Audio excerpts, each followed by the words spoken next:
By looking at nature, it's not too difficult to see that there are immutable laws at play, and like any person traveling to a new land, the sooner we understand the law of the land, the sooner we can begin collaborating with what's around us. And all this to say that in the previous chapter of Outwitting the Devil by Napoleon Hill, he mentions the law of cause and effect. And I believe it's very much interwoven, and intentionally I'll use that word interwoven as it makes for a good imagery. The law of cause and effect weaves right into thoughts and things, meaning that we take action based on our predominating thoughts. And that action could also be a mandate to not take action for whatever limiting belief we have created.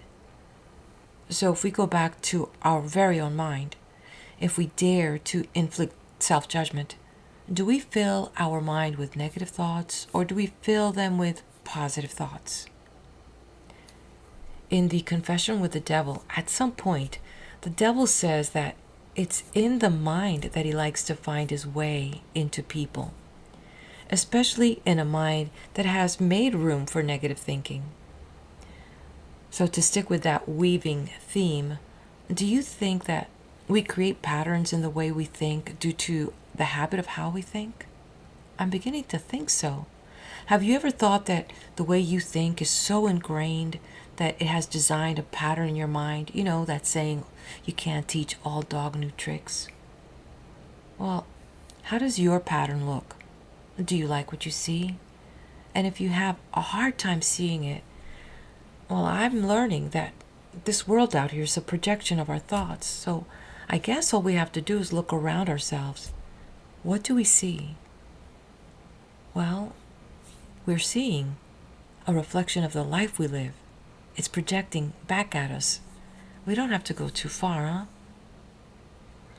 In the last chapter, one of the quotes that the devil told Mr. Earthbound, who is Napoleon Hill, by the way, he says, "You are where you are and what you are because of your thoughts and your deeds." They go hand in hand. So that's the law of cause and effect right there.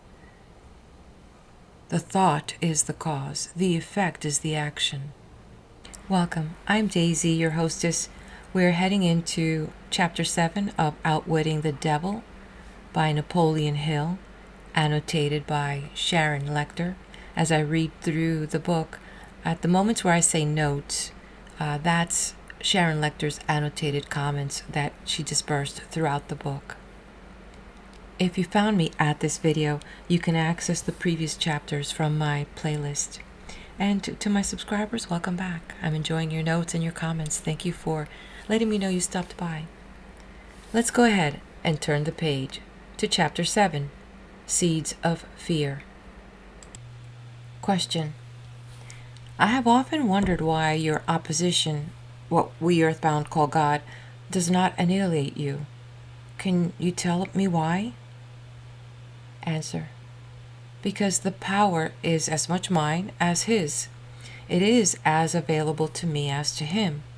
That is what I've been trying to get over to you. The highest power in the universe can be used for constructive purposes through what you call God, or it can be used for negative purpose through what you call the devil.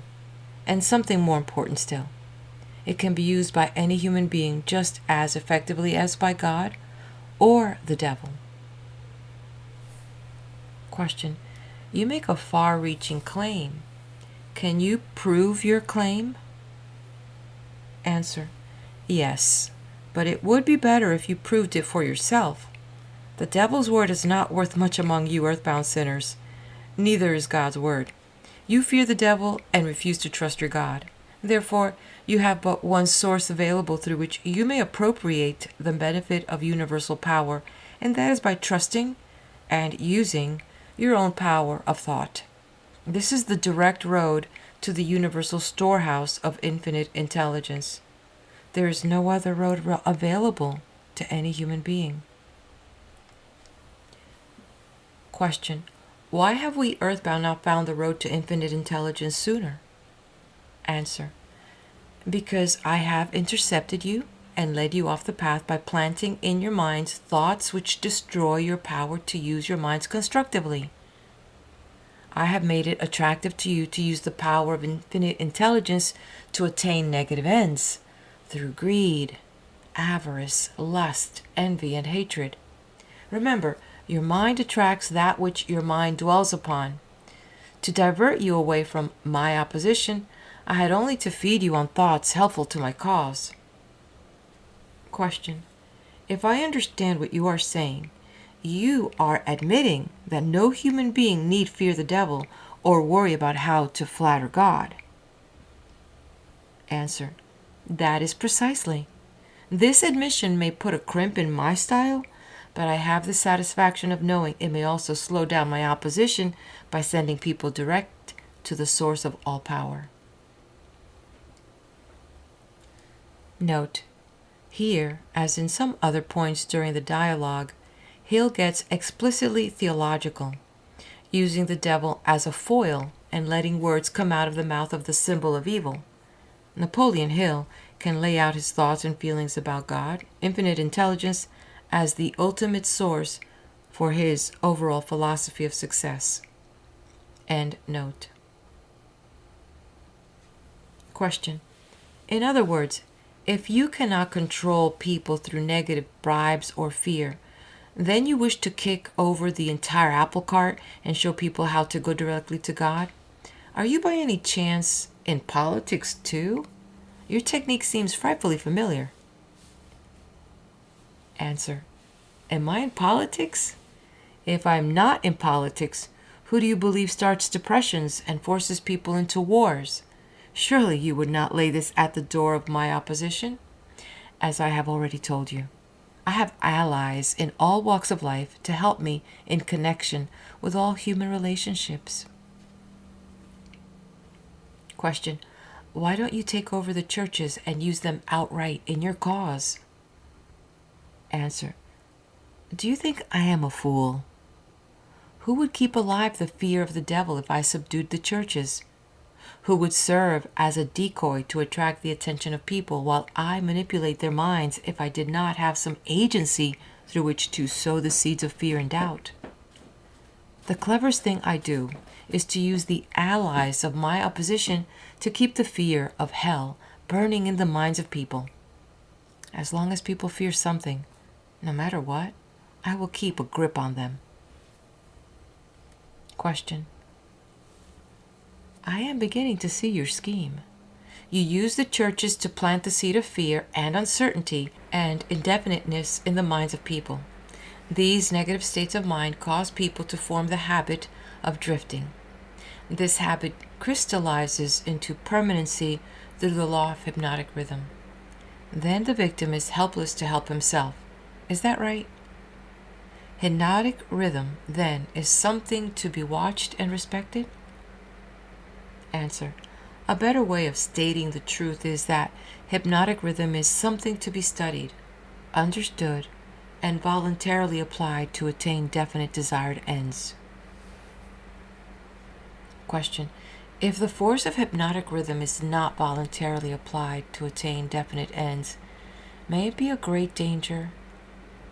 Answer. Yes, and for the reason that it operates automatically. If it is not consciously applied to attain a desired end, it can, and it will, operate to attain undesired ends. Take the simple illustration of climate, for example. Anyone can see and understand that nature forces every living thing and every element of matter to adjust itself to her climates. In the tropics, she creates trees which bear fruit and reproduce themselves. She forces the trees to adjust themselves to her scorching sun. She forces them to put out leaves suitable for protection against the rays of the sun. These same trees could not survive if removed to the Arctic regions where nature has established an entirely different climate. In the colder climate, she creates trees which are adjusted to survive and to reproduce themselves, but they could not survive if transplanted in the tropical regions. In the same manner, nature clothes her animals, giving to those in each different climate a covering suited to their comfort and survival in that climate. In a similar manner, nature forces upon the minds of men the influences of their environment, which are stronger than the individual's own thoughts. Children are forced to take on the nature of all influences of those around them unless their own thoughts are stronger than the influences. Nature sets up a definite rhythm for every environment, and everything within the range of that rhythm is forced to conform to it. Man alone has the power to establish his own rhythm of thought, providing he exercises this privilege before hypnotic rhythm has forced upon him the influences of his environment. Every home, every place of business, every town and village, and every street and community center has its own definite, discernible rhythm. If you wish to know what a difference there is in the rhythms of streets, take a walk up Fifth Avenue in New York and then down a street in the slums. All forms of rhythm become permanent with time. Question: does each individual have his own rhythm of thought? Answer: yes. This is precisely the major difference between individuals. The person who thinks in terms of power, success, opulence, sets up a rhythm which attracts these desirable possessions. The person who thinks in terms of misery, failure, defeat, discouragement, and poverty attracts these undesirable influences. This explains why both success and failure are the result of habit. Habit establishes one's rhythm of thought, and that rhythm attracts the object of one's dominating thoughts. Question: hypnotic rhythm is something resembling a magnet which attracts things for which it has a magnetic affinity. Is that correct? Answer: yes, that is correct. That is why the poverty-stricken herd themselves into the same communities. It explains that old saying, misery loves company. It also explains why people who begin to succeed in any undertaking find that success multiplies with less effort as time goes on. All successful people use hypnotic rhythm, either consciously or unconsciously, by expecting and demanding success. The demand becomes a habit, the hypnotic rhythm takes over the habit, and the law of harmonious attraction translates it into its physical equivalent. Question: in other words, if I know what I want from life, demand it, and back my demand by a willingness to pay life's price for what I want, and refuse to accept any substitutes, the law of hypnotic rhythm takes over my desire and helps, by natural and logical means, to transmute it into its physical counterpart. Is that true? Answer: that describes the way the law works. Question: science has established irrefutable evidence that people are what they are because of heredity and environment. They bring over with them at birth a combination of all the physical qualities of all their numberless ancestors. After they arrive here, they reach the age of self-consciousness, and from there on, they shape their own personalities and more or less fix their own earthly destinations as the result of the environmental influences to which they are subjected, especially the influences which control them during early childhood. These two facts have been so well established there is no room for any intelligent person to question them. How can hypnotic rhythm change the nature of a physical body which is a combination of thousands of ancestors who have lived and died before one is born? How can hypnotic rhythm change the influence of one's environment? People who are born in poverty and ignorance have a strong tendency to remain poverty-stricken and ignorant all their life. What, if anything, can hypnotic rhythm do about this? Answer: hypnotic rhythm cannot change the nature of the physical body one inherits at birth, but it can, and it does modify, change, control, and make permanent one's environmental influences. Question: if I understand what you mean, a human being is forced by nature to take on and become a part of the environment he chooses, or the environment that may be forced upon him? Answer: that is correct. But there are ways and means by which an individual may resist the influences of an environment he does not wish to accept, and also a method of procedure by which one may reserve the application of hypnotic rhythm from negative to positive ends. Question: do you mean that there is a definite method by which hypnotic rhythm can be made to serve instead of destroy one? Answer: I mean just that. Question: tell me how this astounding end may be attained. Answer: for my description to be of any practical value, it will be necessarily lengthy because it will have to cover 7 principles of psychology, which must be understood and applied by all who use hypnotic rhythm to aid them in forcing life to yield that which they want. Question: then break your descriptions into 7 parts, each giving a detailed analysis of one of the 7 principles with simple instructions for its practical application. Note: I have always been fascinated with how Hill's mind works.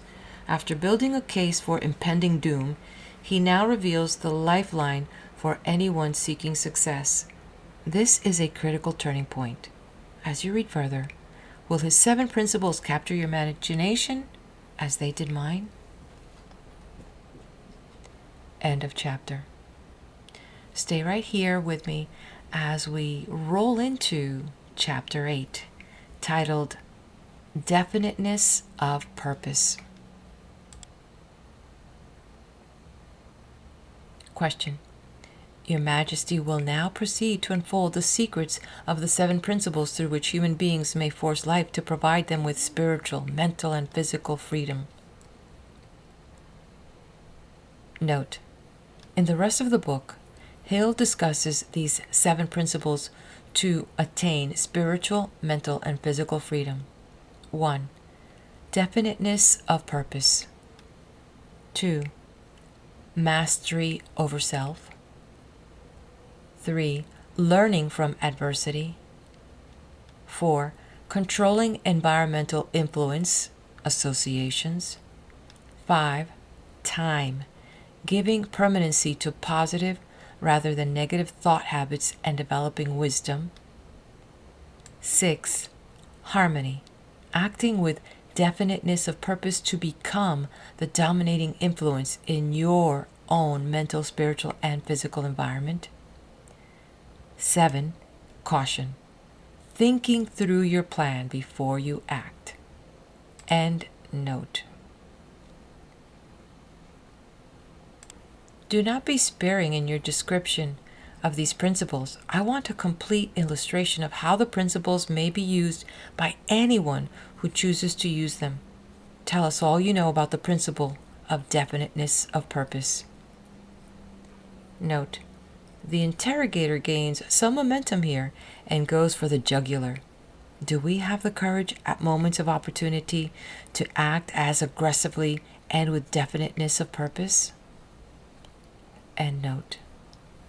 Answer: if you go through with this mad idea of publishing my confession, you will open the gates of hell and turn loose all the precious souls I have collected back down through the ages. You will deprive me of souls yet unborn. You will release from my bondage millions now living. Stop, I beg of you. Question: open up. Let's hear what you have to say about the principle of definiteness of purpose. Answer: you are pouring water on the fires of hell, but the responsibility is yours, not mine. I may as well tell you that any human being who can be definite in his aims and plans can make life hand over whatever is wanted. Question: that is a broad claim, Your Majesty. Do you wish to tone it down a bit? Answer: tone it down? No, I wish to tone it up. When you hear what I now have to say, you will understand why the principle of definiteness is so important. My opposition uses a clever little trick to cheat me of my control over people.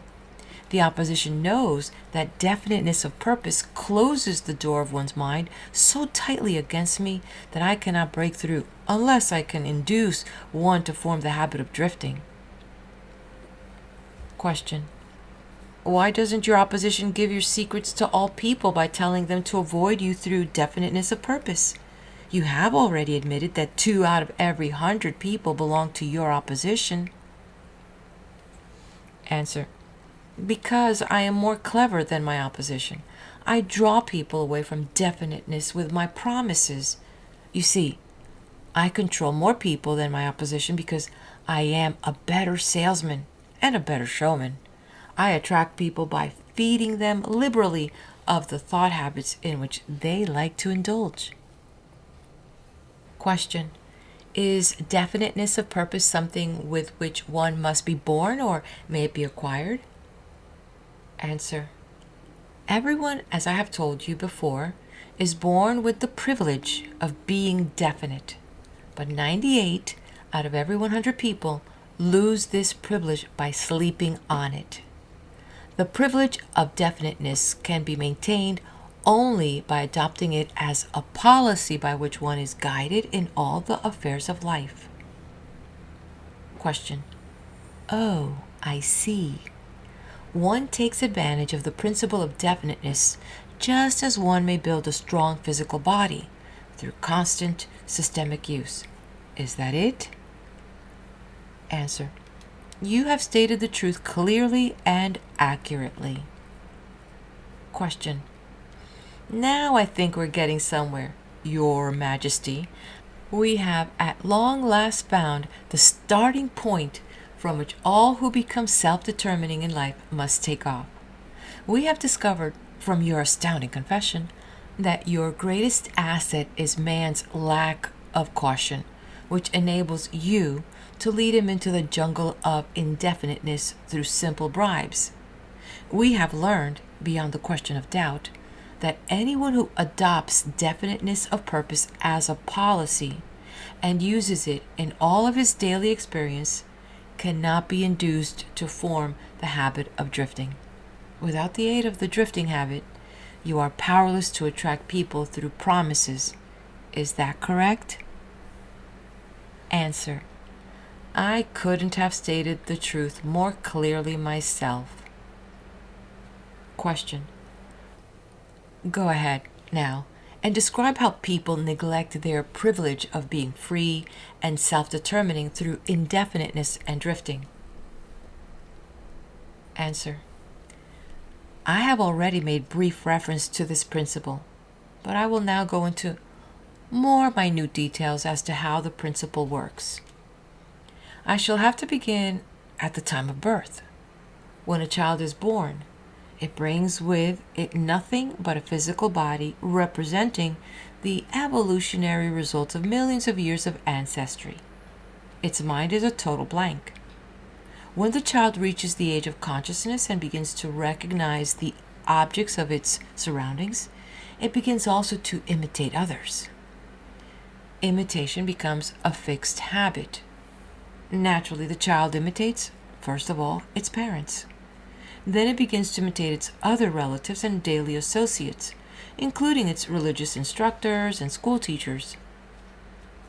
The imitation extends not merely to physical expression, but also to thought expression.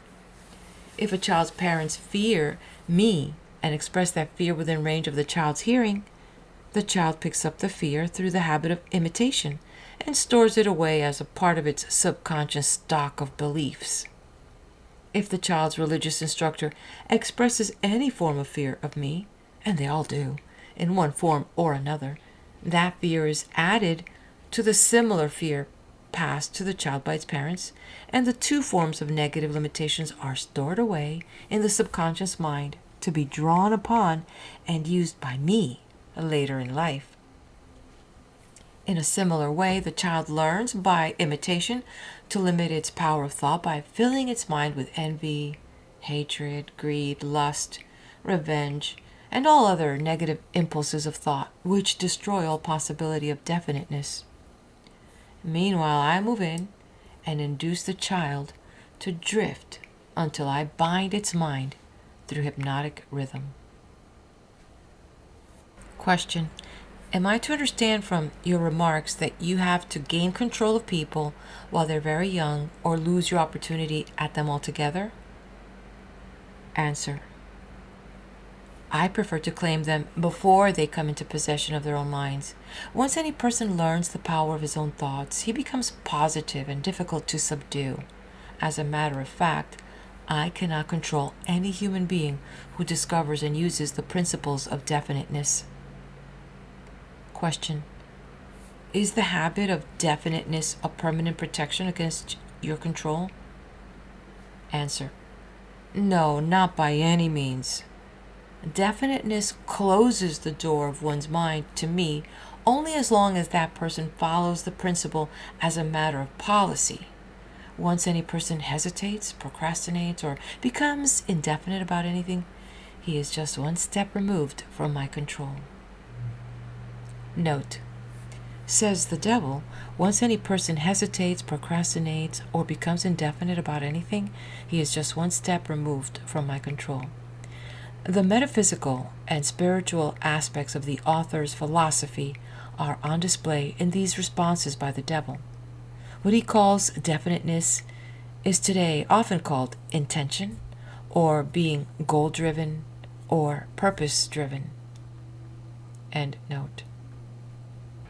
Question: What has definiteness to do with one's material circumstances? I want to know if one may acquire power through definiteness of purpose without inviting destruction through the law of compensation. Answer: Your question limits my illustrations because there are so few people in the world who understand, and there have been so few in the past who understood how to use definiteness of purpose without attracting to themselves the negative application of the law of compensation. Here, you are forcing me to disclose one of my most prized tricks. I am bound to tell you that I eventually reclaim for my cause all who escaped me temporarily through the definiteness of purpose. The reclamation is made by filling the mind with greed for power and the love of egotistical expression until the individual falls into the habit of violating the rights of others. Then I step in with the law of compensation and reclaim my victim. Question: So I see from your admission that definiteness of purpose may be dangerous in proportion to its possibility as power. Is that true? Answer: Yes, and what is more important, every principle of good carries with it the seed of an equivalent danger. Question: That is hard to believe. What danger, for example, can there be in the habit of love of truth? Answer: The danger lies in the word habit. All habits, save only that of the love of definiteness of purpose, may lead to the habit of drifting. Love for truth, unless it assumes the proportion of definite pursuit of truth, may become similar to all other good intentions. You know, of course, what I do with good intentions. Note: All habits, save only that of the love of definiteness of purpose, may lead to the habit of drifting. End note. Question: Is love for one's relatives also dangerous? Answer: The love for anything or anyone, save only the love of definite of purpose, may become dangerous. Love is a state of mind which beclouds reason, saps willpower, and blinds one to facts and truth. Everyone who becomes self-determining and gains spiritual freedom to think his own thoughts must examine carefully every emotion that seems even remotely related to love. You may be surprised to know that love is one of my most effective baits.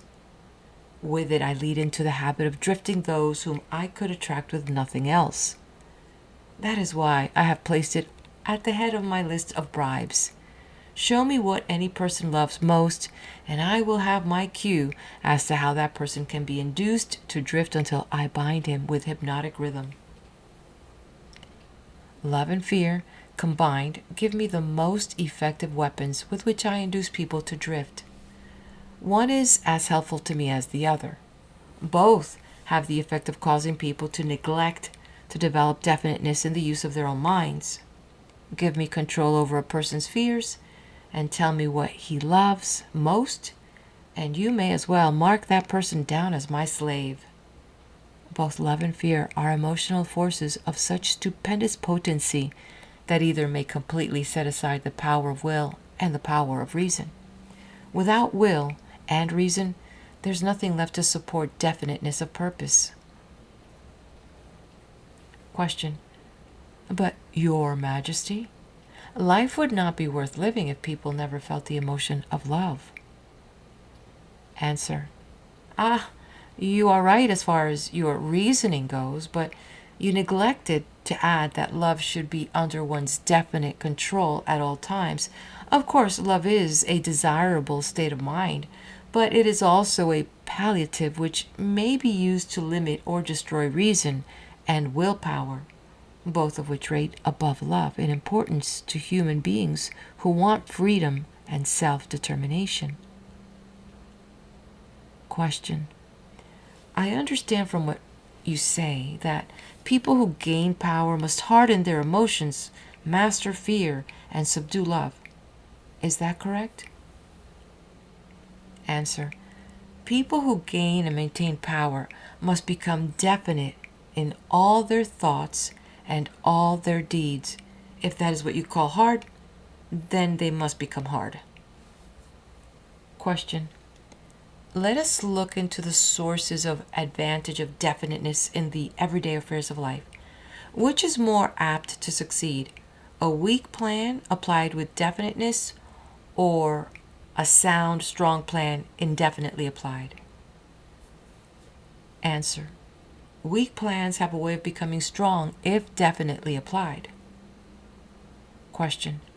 You mean that any plan definitely put into continuous action in pursuit of a definite purpose may be successful even if it is not the best plan?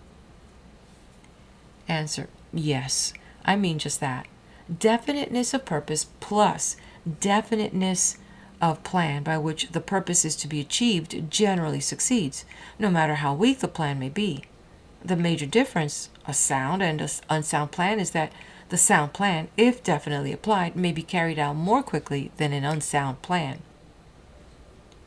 Question. In other words, if one cannot be always right, one can and should always be definite? Is that what you are trying to get across to me? Answer. That is the idea. People who are definite in both their plans and their purposes never accept temporary defeat as being more than an urge to greater effort. You can see for yourself that this sort of policy is bound to win if it is followed with definiteness. Question. Can a person who moves with definiteness of both plan and purpose be always sure of success? Answer. No. The best plans sometimes misfire, but the person who moves with definiteness recognizes the difference between temporary defeat and failure. When plans fail, he substitutes others, but he does not change his purpose. He perseveres. Eventually, he finds a plan that succeeds. Note: the person who moves with definiteness recognizes the difference between temporary defeat and failure. When plans fail, he substitutes others, but he does not change his purpose. He perseveres. End note. Question. Will a plan based upon immoral or unjust ends succeed as quickly as one motivated by a keen sense of justice and morality? Answer. Through the operation of the law of compensation, everyone reaps that which he sows.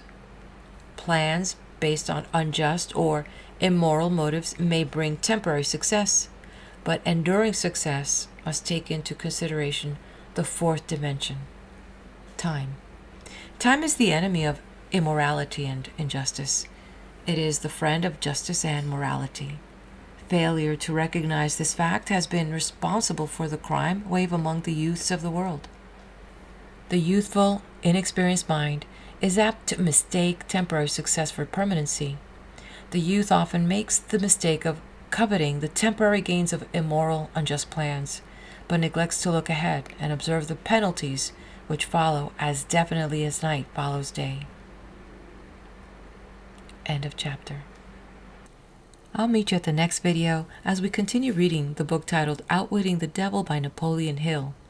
Please do hit that like button, leave me your comment, let me know you are here, and share this video with anyone that you feel might benefit from it, and subscribe to the channel.